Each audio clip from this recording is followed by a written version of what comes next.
Hello guys, तर कसे आहात तुम्ही? सो आज आपण बनवणार आहोत सोयाबीनची भाजी. सो इथे आपण गरम पाण्यामध्ये सोयाबीन टाकलेले होते, त्याच्यातलं आपण पाणी वगैरे काढून घेतलेलं आहे. आणि इथे आपण घाई गडबडीमध्ये सोयाबीनची भाजी केलेली आहे. इथे आपण मसाला वगैरे काहीच भुजलं नाही आहे. न भुजता मसाला न भुजता म्हणजे कांदा टमाटर न भुजता आपण इथे जी आपली भाजी ती बनवणार आहोत.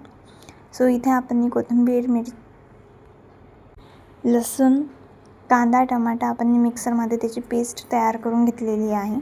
आणि इथे कढईमध्ये तेल तापायला आपण ठेवलं होतं. आणि हे आता जी आपण पेस्ट केली आहे ते आपण तेलामध्ये टाकायचं. याला 2-3 मिनटाकरता आपण होऊ द्यायचं आहे, कारण की आपण कांदा आणि टमाटा भुजलं नव्हतं. सो आपल्याला या पेस्टला 1-2 मिनटाकरता होऊ द्यायचं आहे, चांगलं तेलामध्ये चांगलं होऊ द्यायचं. त्याच्यानंतर आपण जे आपले मसाले जे आपण रेग्युलरली यूज करतो हर एक भाजीमध्ये ते आपण यामध्ये टाकायचे आहे. सो आता इथे आपले जे पेस्ट वगैरे आहे ती आपली तेलामध्ये झालेली आहे.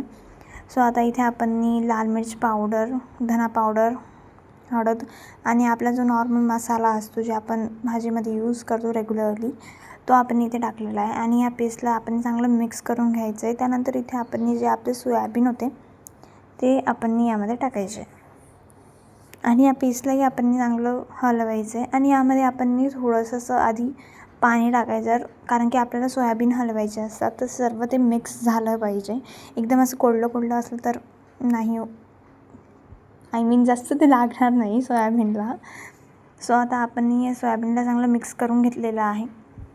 त्यानंतर तुम्हाला भाजीमध्ये जितकं पाणी लागतं, म्हणजे जेवढी तुम्हाला पातळ बनवायची जशी बनवायची जेवढं पाणी तुम्हाला लागतं तुम्ही टाकू शकता इथं. आणि आता आपण भाजीला चांगलं हलवायचं आहे.